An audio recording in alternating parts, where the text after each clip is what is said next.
Selamat pagi, teman-teman. Selamat jumpa kembali dalam diskusi kita tentang akuntansi biaya. Kali ini akan kita bahas akuntansi biaya bahan bagian 2. Akuntansi biaya bahan 2 membahas tentang akuntansi sisa bahan, akuntansi produk rusak, dan akuntansi produk cacat. Baik, kita mulai dengan akuntansi sisa bahan.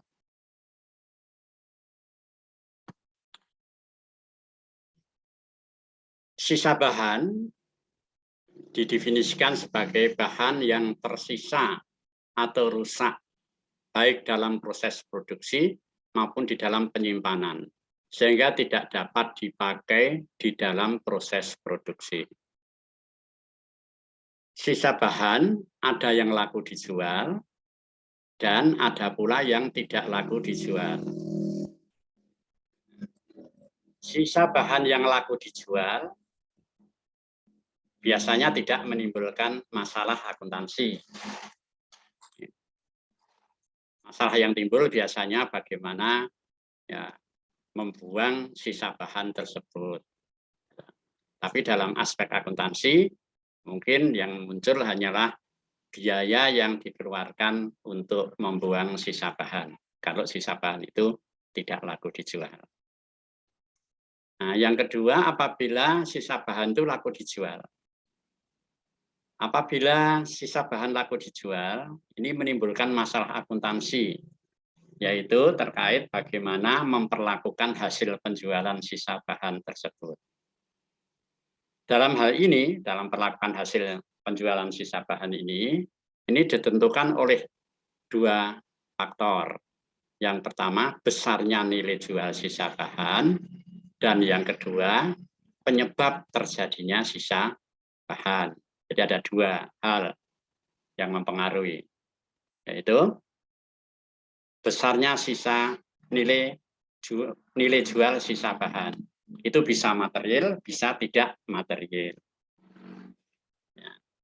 Nah, sekarang akan kita lihat bagaimana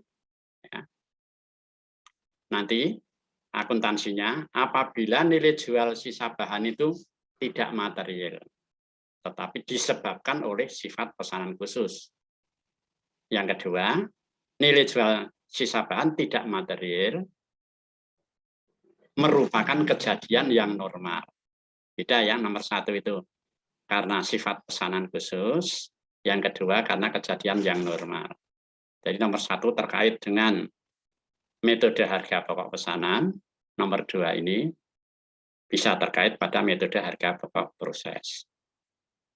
Kemudian yang ketiga, apabila nilai jualnya material, jadi mempunyai nilai jual yang relatif besar. Nah, bagaimana akuntansinya? Nah, ada dua pendekatan yang bisa ditempuh. Nah, jadi yang pertama karena material, maka sisa bahan itu harus dikelola. Ya. Untuk itu perlu pencatatan. Bahkan perlu dicatat dalam kartu persediaan sisa bahan. Bagaimana pencatatannya? Bisa menggunakan pendekatan pendapatan, income statement approach, bisa juga menggunakan pendekatan neraca, balance sheet approach. Ya. Mari kita satu-satu kita bahas bersama. Ya. Yang pertama, apabila nilai jual sisa bahan tidak material, jadi relatif kecil, yang disebabkan oleh sifat pesanan khusus. Sifat pesanan khusus. Jadi terutama ini pada metode harga pokok pesanan. Nah, apabila sisa bahan timbul karena sifat pesanan tertentu, misalnya karena sulit mengerjakannya, maka hasil penjualan sisa bahan itu harus diperlakukan sebagai pengurang biaya produksi, khususnya biaya bahan untuk pesanan mana sisa bahan tersebut terjadi. Ya, jadi di sini implementasinya pada metode harga pokok pesanan. Kemudian jurnalnya bagaimana? Ini sederhana, ya biasa. Ya, jadi pada saat terjadi sisa bahan karena tidak material nilainya, biasanya tidak diadakan pencatatan pada saat terjadi sisa bahan. Tapi cukup disimpan di suatu tempat tertentu, bahkan penempatannya mungkin di bagian belakang gudang atau di mana ya, yang penting aman, ya, begitu. Nanti pada suatu saat dijual, nah saat itulah diakui ya, sebagai pendapatan yang akan kita perlakukan sebagai pengurang biaya produksi pesanan yang bersangkutan.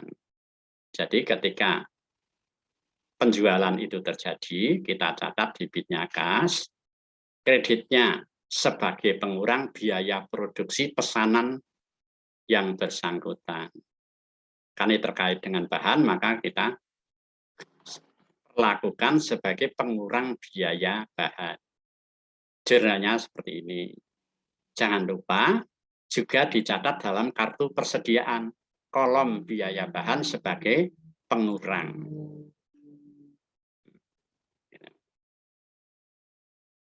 Ini yang pertama. Sisa bahan nilai jualnya tidak material disebabkan oleh karena sifat pesanan khusus. Yang kedua, nilai jual sisa bahan tidak material tetapi merupakan kejadian yang normal. Nah, apabila timbulnya sisa bahan itu merupakan kejadian yang normal di dalam proses produksi, maka hasil penjualan sisa bahan dapat diperlakukan sebagai pengurang biaya overhead pabrik yang sesungguhnya, atau diperlakukan sebagai pendapatan di luar usaha. Jadi ada dua cara perlakuan.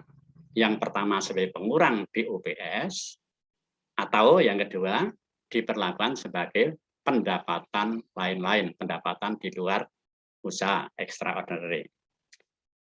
Nah, jurnalnya jika diperlakukan sebagai pengurang BOPS pada saat penjualan terjadi di debit kas atau piutang dagang, kreditnya BOPS. Tetapi kalau diperlakukan sebagai pendapatan di luar usaha, debitnya sama, kas atau piutang dagang, kreditnya hasil penjualan sisa bahan. Nah, nanti dalam laporan keuangan disajikan pada bagian pendapatan lain-lain atau pendapatan di luar usaha.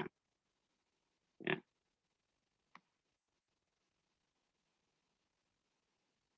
Kita lanjut.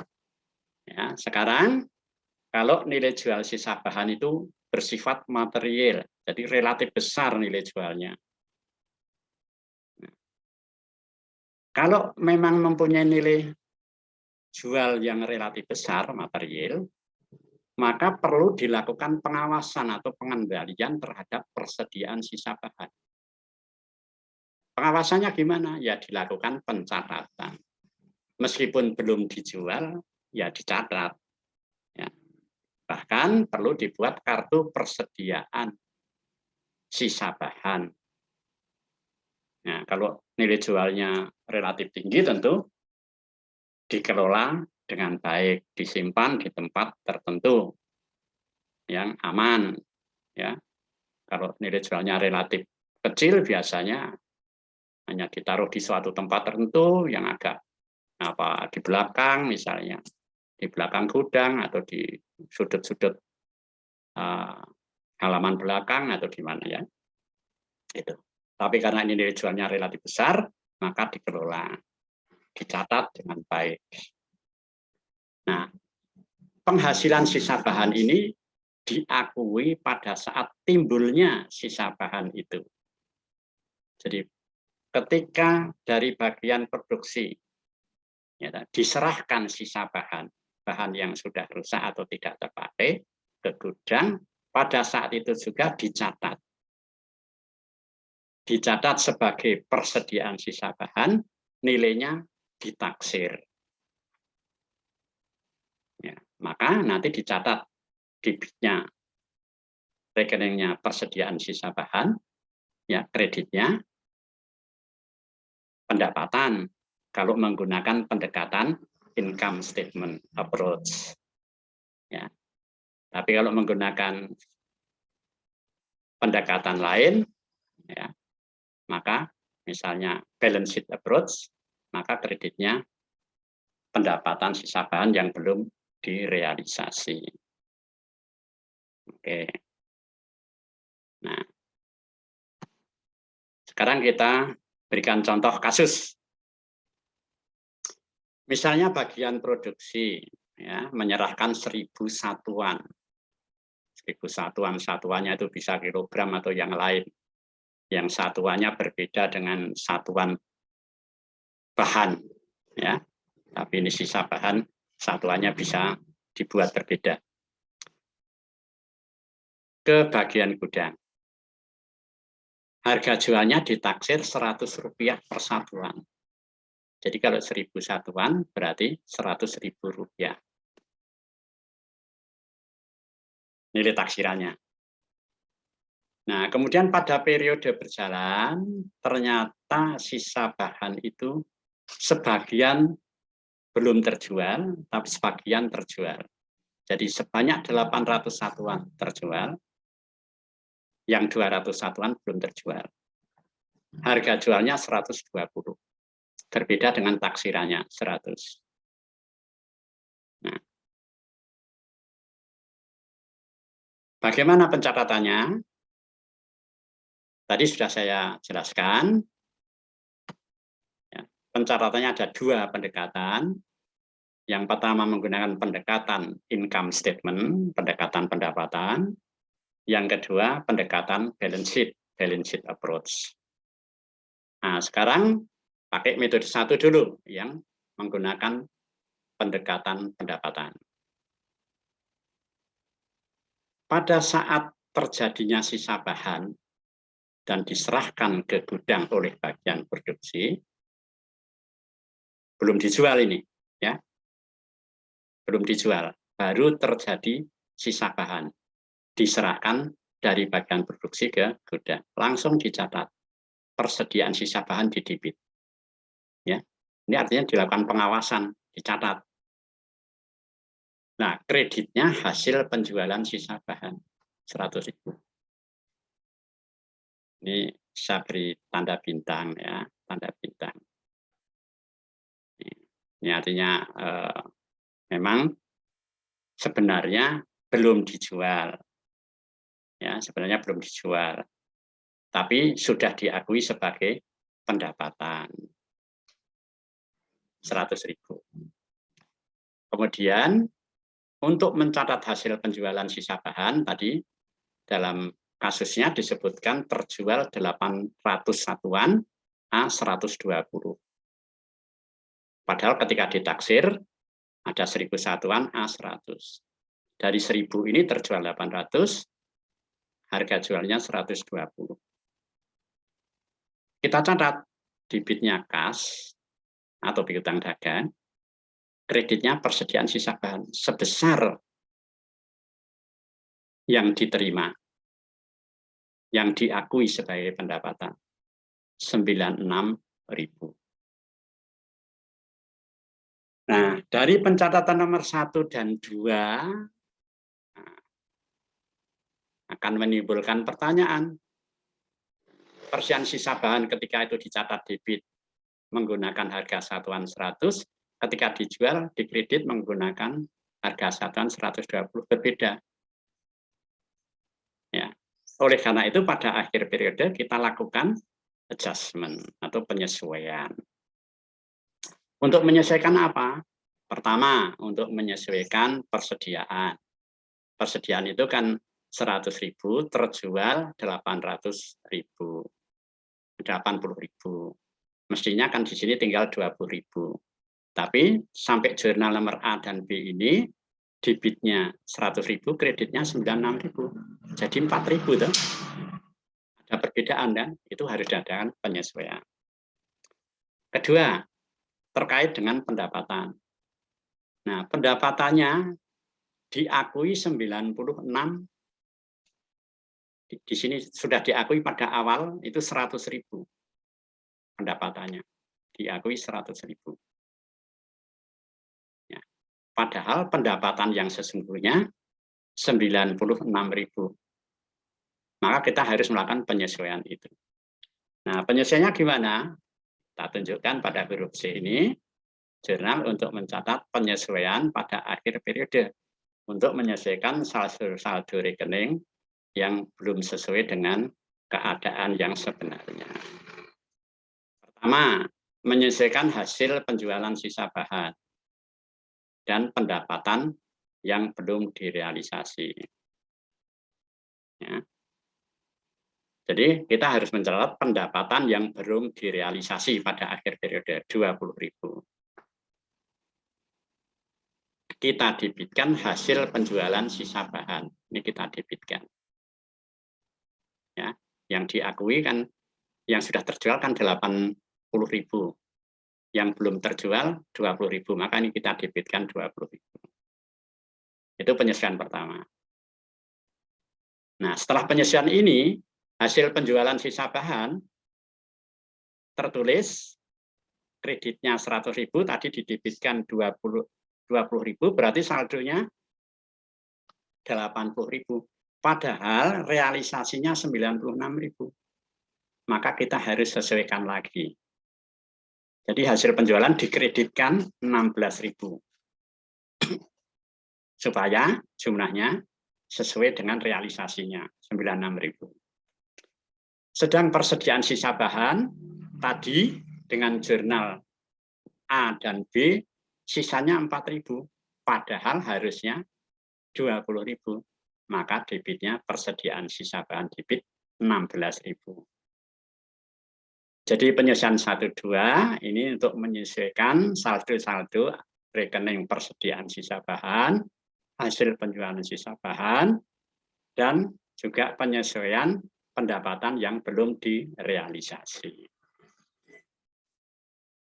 Nah, ini pendekatan pendapatan. Bagaimana kalau menggunakan pendekatan neraca? Ya, balance sheet approach. Kita lihat berikutnya.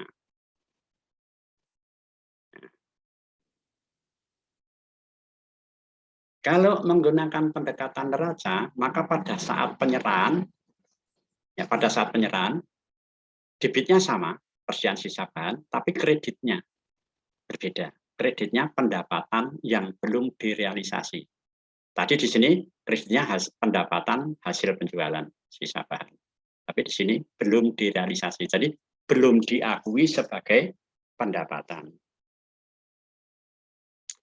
Kemudian pada saat penjualan terjadi 80.000 dari 800 satuan, kita catat pertama untuk mencatat hasil penjualannya kas atau piutang dagang, kredit hasil penjualan sisa bahan 96.000.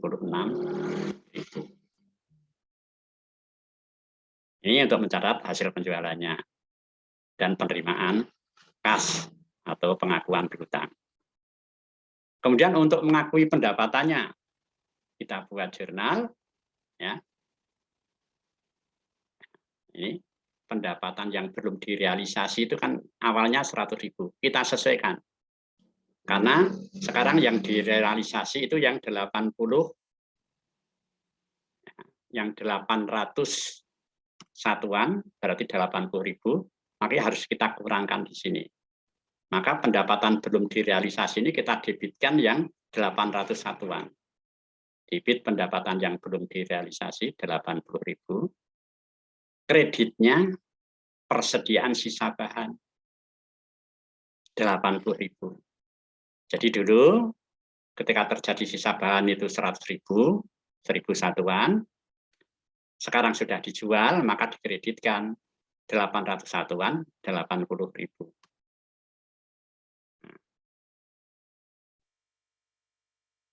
Jadi kalau kita lihat dari jurnal A dan B ini, akun persediaan sisa bahan sudah sesuai. akun pendapatan yang belum direalisasi 100.000 kita debitkan 80.000 sudah sesuai. Ya, hasil penjualan sisa bahan 96.000 juga sudah sesuai. Kasnya diterima 96.000 juga sudah sesuai. Nah, jadi tidak ada masalah. Cukup jurnalnya 2 langkah saja. Ya, A dan B. Kalau tadi perlu penyesuaian-penyesuaian, ya, karena kita sudah mengakui sebagai pendapatan meskipun belum direalisasi, maka perlu penyesuaian. Nah, sekarang mengakui pendapatan setelah sungguh-sungguh dijual. Sebelum dijual, belum diakui sebagai pendapatan. Ya, diakui sebagai kewajiban di sini, pendapatan yang belum direalisasi. Ya. Baik, demikian kita sudah sampai pada pencatatan sisa bahan. Sekarang kita masuk untuk kasus yang terkait dengan produk rusak, spoiled goods. Produk rusak itu apa? Ya, secara teknis produk rusak dapat diperbaiki. Secara teknis ya, dapat diperbaiki. Tetapi ya, secara ekonomis biaya perbaikan lebih besar dibandingkan dengan kenaikan nilai jualnya. Jadi secara ekonomis tidak menguntungkan. Bisa diperbaiki secara teknis, bisa dijual, hasil penjualnya juga naik. Tapi kenaikan hasil jualnya itu tidak bisa untuk menutup biaya perbaikannya. Oleh karena itu, produk rusak tidak perlu diperbaiki. Nah, kemudian masalah akuntansi yang timbul dalam hubungannya dengan produk rusak adalah bagaimana memperlakukan harga pokok produk rusak dan perlakuan hasil penjualan produk rusak. Jadi harga pokok produk rusak dan hasil penjualan produk rusak tersebut. Nah, produk rusak, sekali lagi, produk yang tidak memenuhi standar kualitas yang telah ditentukan dan secara ekonomis tidak dapat diperbaiki. Tegaskan ya. Nah, perlakuan akuntansinya, ya. Yang pertama, produk rusak karena sifat pesanan khusus, ya tentu dibedakan dengan produk rusak karena kejadian yang normal. Nah, jika produk rusak terkait dengan pesanan khusus, tentu ini berkaitan dengan metode harga pokok pesanan. Ya. Kalau produk rusak merupakan kejadian yang normal, bisa terjadi pada produk yang diproses berdasarkan pesanan maupun berdasarkan proses. Ya. Kita lihat contoh kasus produk rusak. Teman-teman, ini kasus PT Wijaya mengerjakan pesanan 10.000 satuan. Jadi ada pesanan ya dari pelanggan 10.000 satuan produk. Pesanan ini bersifat khusus, memerlukan spesifikasi yang tepat. Sehingga untuk memproduksi 10.000 satuan produk yang siap diserahkan pada pemesan, harus dirancang memproduksi lebih dari 10.000 satuan. Karena ya, untuk mengantisipasi terjadinya produk rusak. Dalam kasus ini, harga pokok produk per satuan atau biaya untuk memproduksi pesanan ini per satuan diperlukan biaya bahan Rp600, biaya tenaga kerja langsung Rp500, sedang BOP-nya dibebankan menggunakan tarif 140% dari biaya tenaga kerja langsung. Jadi 140% dari 500 sama dengan Rp700. Nah, Dijelaskan di sini untuk memenuhi pesanan tersebut, yaitu 10.000 satuan ini, harus diproses sebanyak 11.000 satuan. Dan dimisalkan dalam contoh ini, dari 11.000 satuan ini memang rusak 1.000 satuan, dan 10.000 baik. 10.000 ini adalah yang akan diserahkan pada pemesan. Sedang yang rusak masih bisa dijual dengan harga 450 per satuan. Sekarang kita lihat bagaimana membuat jurnalnya. Pertama, mencatat biaya produksi. Tadi dijelaskan produksinya 11.000, ya dah? 11.000 satuan. Biaya bahannya Rp600, maka barang dalam proses didebit untuk barang dalam proses biaya bahan, ya. Nah, 600 kali 11.000, 6.600.000.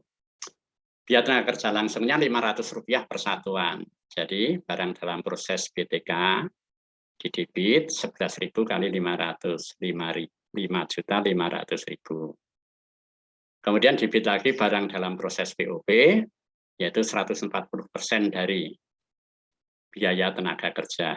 Berarti 7.700.000. Kreditnya persediaan bahan, gaji dan upah, BOP yang dibebankan.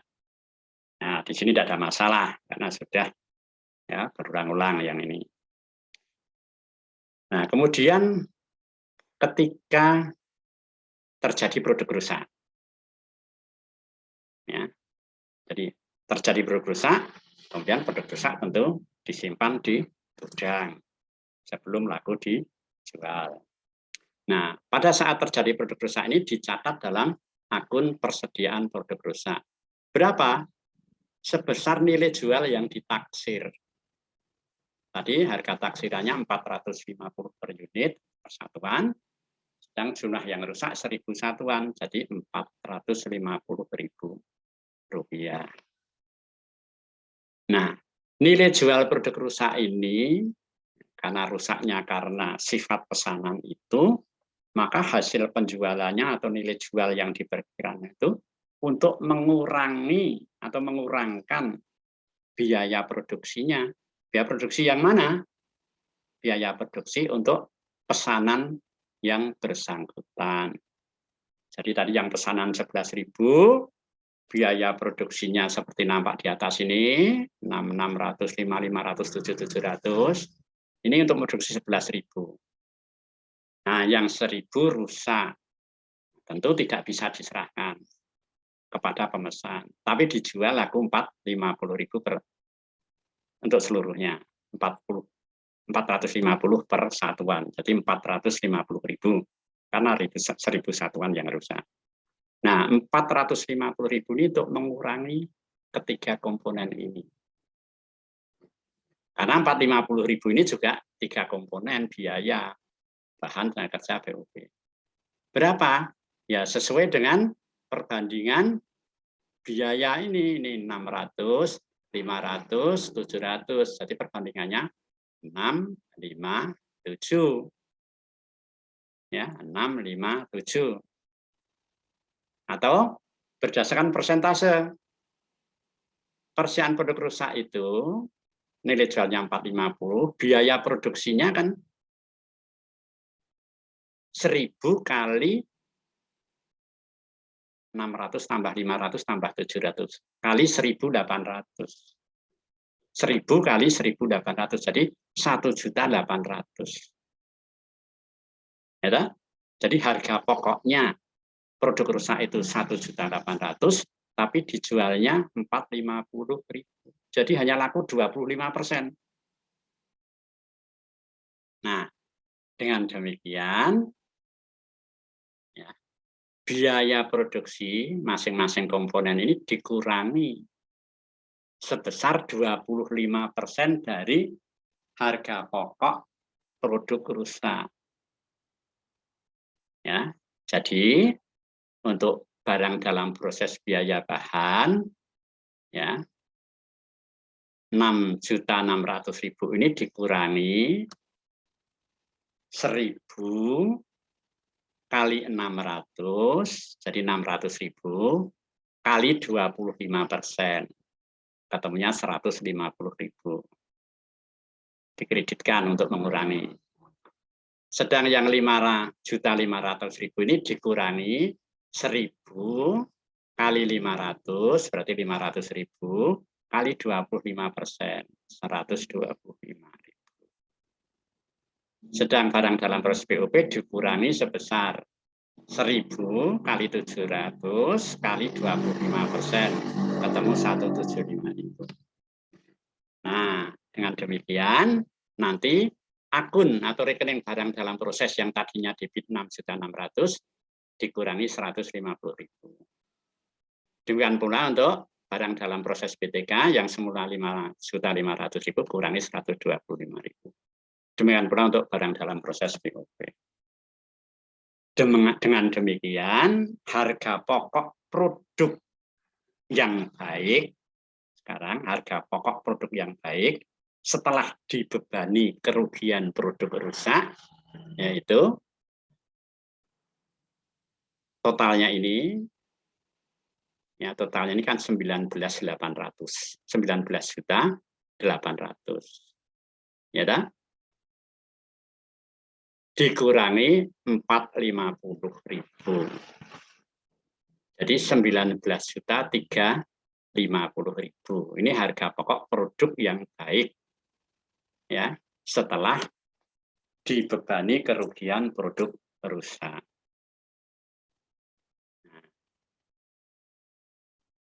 Maka ketika kita mencatat produk selesai untuk produk yang baik, kita debitkan, debit, persediaan produk selesai 19.350.000. Ini angkanya tadi dari 19.800 dikurangi 450.000. 19.800 itu dihitung dari 11.000 satuan, persatuannya 1.800. Ketemu 19.800 dikurangi nilai jual produk rusak 450.000.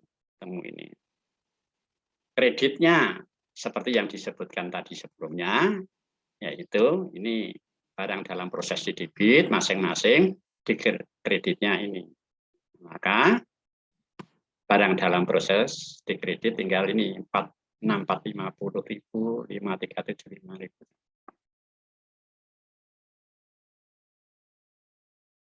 Jadi harga pokok produk rusak dibebankan pada produk baik pesanan yang bersangkutan. Ya. Sedangkan nilai jualnya untuk mengurangi harga pokok pesanan yang bersangkutan. Ya. Jadi ada dua poin. Poin pertama, harga pokok produk rusak menjadi beban produk yang baik, jadi ditambahkan ke produk yang baik. Sedang nilai jualnya untuk mengurangi harga pokok pesanan ini. Jadi ini tadi mestinya 18 juta ditambah 1.800.000 harga pokok produk rusak, dikurangi nilai jual produk rusak 450.000, ketemu ini. Nah, itu teman-teman untuk pencatatan. Ya.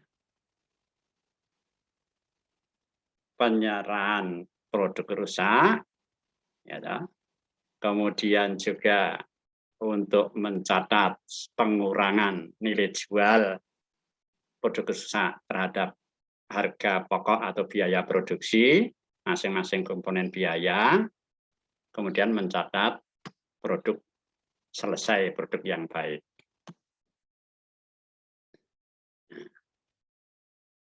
Baik, kita lanjutkan. Ya. Sekarang untuk produk rusak yang merupakan kejadian yang normal.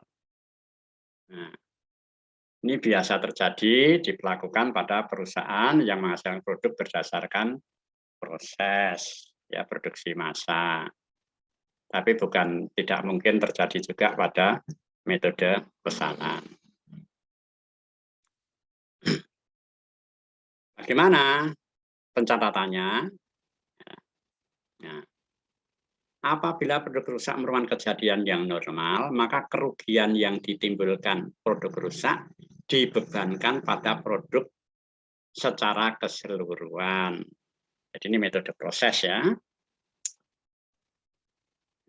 Detailnya, kerugian yang ditimbulkan produk rusak diperhitungkan dalam menyusun anggaran biaya operasi pabrik yang akan digunakan untuk menghitung tarif BOP. Ya. Kemudian, kerugian yang ditimbulkan karena produk rusak yang sesungguhnya, ya, tadinya ditaksir dulu, diperhitungkan dalam menyusun anggaran untuk menentukan tarif BOP, kemudian kerugian yang sesungguhnya terjadi diperlakukan sebagai BOPS. Yang dimaksud kerugian itu apa? Yaitu harga pokok produk rusak dikurangi nilai jual. Jadi nilai jualnya kan lebih kecil dari harga pokoknya, jadi ada kerugian. Itu yang dimaksud dengan kerugian produk rusak. Nah, kita berikan contoh kasus. PT Rinjani pada bulan Januari mengerjakan semacam produk 10.000. Kerugian produk rusak diperkirakan 50 per satuan, 50 rupiah. Biaya produksi persatuan 400 untuk biaya bahan, 500 untuk BTK, BOP-nya 150% dari biaya tenaga kerja, jadi 750. 400 bahan, 500 BTK, 750 BOP. Tarif pembebanan BOP didasarkan atas anggaran BOP dengan memperhitungkan taksiran kerugian produk rusak, ya otomatis ya.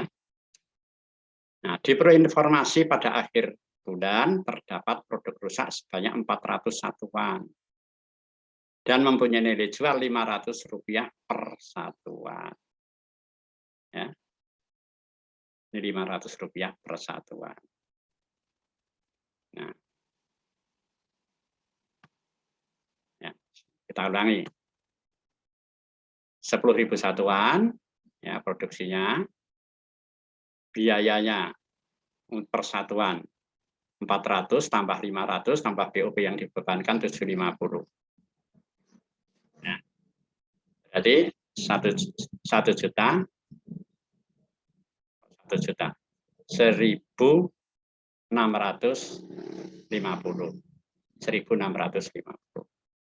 per satuan.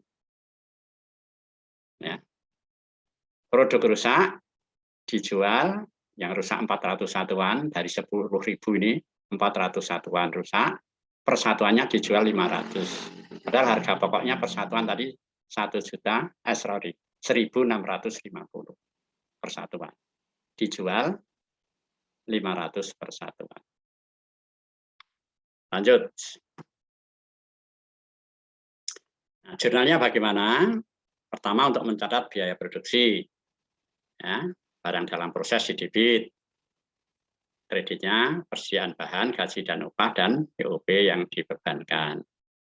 10.000 satuan, ya, 10.000 kalian kali 400 untuk bahan. 10.000 satuan kali 500 untuk BTK-nya. BOP-nya 10.000 satuan kali 750. Kemudian ketika mencatat produk rusak, didebit. Produk rusak didebit, tadi nilainya yang rusak 400 satuan, nilai jualnya Rp50 per satuan, jadi 200.000. Ya. Nah, kerugiannya untuk mengurangi BOPS, dibebankan kepada BOPS. Ya. Ini kan rugi. Tadi harga pokoknya 1.600 per satuan. Dijual ya, 50. Ya. 50 rupiah. Sorry. Kita lihat lagi. Ya. Rp500. Ya. Rp500. Kurang nih. 400 kali 500 ini ya. Rp500. Jadi 200.000. Nah, berarti ada kerugian berapa? Karena tadi harga pokok persatuannya 1.650, itu 400 tambah 500 tambah 750 berarti 1.650, dijual persatuannya 500, jadi rugi 1.150. Nah, maka kerugian itu dicatat di debit sebagai beban atau tambahan BOP yang sesungguhnya. 400 satuan kali 1.150, 460. Nah, jadi kreditnya, ya, barang dalam proses, biaya bahan, barang BOP, barang dalam proses, BTK dan BOP. Bahan bakunya yaitu 400 satuan, itu kali 400, harga pokok persatuannya 160. Kemudian barang dalam proses BTK 400 kali 500, 200.000. Barang dalam proses BOP 400 kali 750, 300.000. Ya. Jadi persediaan produk rusak. Sebenarnya produk rusak itu kan harga pokoknya ini dari 400 satuan, 400 satuan kali 1.650, itu kan 660 ini. Tapi dijual hanya laku 200.000. Jadi ruginya ini kita anggap sebagai BOP sesungguhnya. Nah, kemudian untuk mencatat produk yang tidak rusak, yang baik, ya, debit persediaan produk selesai, kredit barang dalam proses BBB, BTK, BOP. Berapa? Nah, yang produk yang baik berapa tadi? Ya, kita cek. Tadi yang diproduksi 10.000 satuan. Rusaknya berapa satuan rusak? 400 satuan. Berarti yang baik 9.600 satuan. Ya, 9.600 satuan yang baik. Maka ini 9.600 satuan. Ya. 15.840 ini 9.600 dikalikan 1.650. Sedang yang barang dalam proses BB di kredit 9.600 kali 400, ini di bawah ini perhitungannya. Ini 9.600 kali 500. Ini 9.600 kali 750. Yang debit 960 kali 1.650. Ini mencatat produk selesai. Ini produk baik. Jadi kita mencatat produk rusak, persediaan produk rusak, dan mencatat persediaan produk selesai, ini yang baik. Ya. Itu ya, teman-teman. Sudah kita bahas produk rusak. Ya. Yang pertama, kejadian karena sifat pesanan khusus. Yang kedua, karena kejadian normal. Nah, sekarang kita lanjutkan untuk produk cacat. Produk cacat itu apa? Produk cacat itu produk yang tidak memenuhi standar mutu atau kualitas yang telah ditetapkan. Dan secara ekonomis masih bisa diperbaiki. Artinya, produk yang cacat tadi kalau diperbaiki, bisa dijual. Ya. Bahkan bisa dijual seperti produk yang baik. Ya. Atau setidak-tidaknya bisa dijual di atas. Ya. Nilai jualnya itu bertambah di atas tambahan biaya perbaikan. Itu minimal. Ya. Tapi di sini bisa diperbaiki menjadi produk baik, jadi seperti produk standar. Nah, masalah akuntansi yang timbul yaitu perlakuan akuntansi terhadap biaya pengerjaan kembali atau reward cost.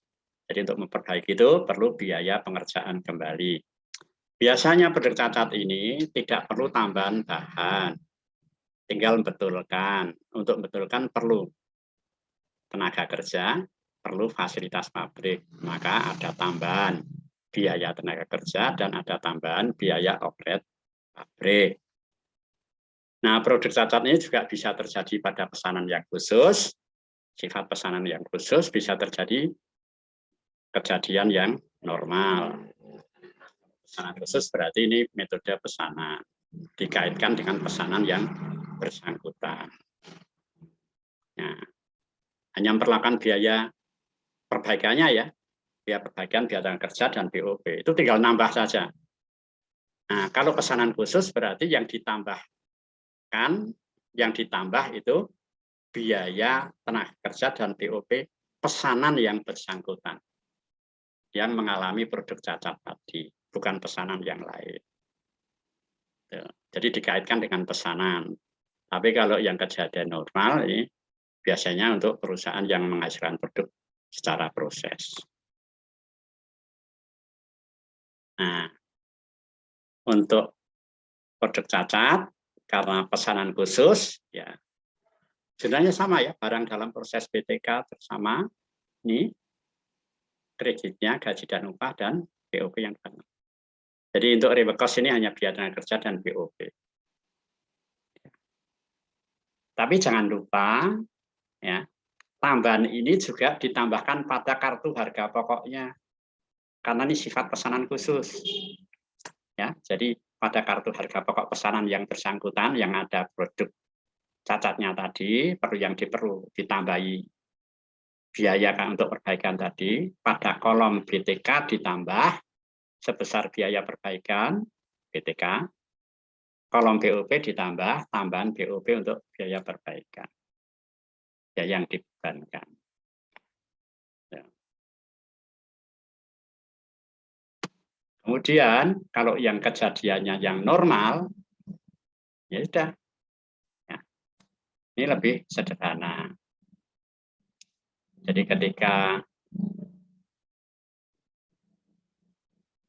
membuat anggaran BOP pada awal periode, ini dimasukkan perkiraan biaya perbaikan ini dimasukkan.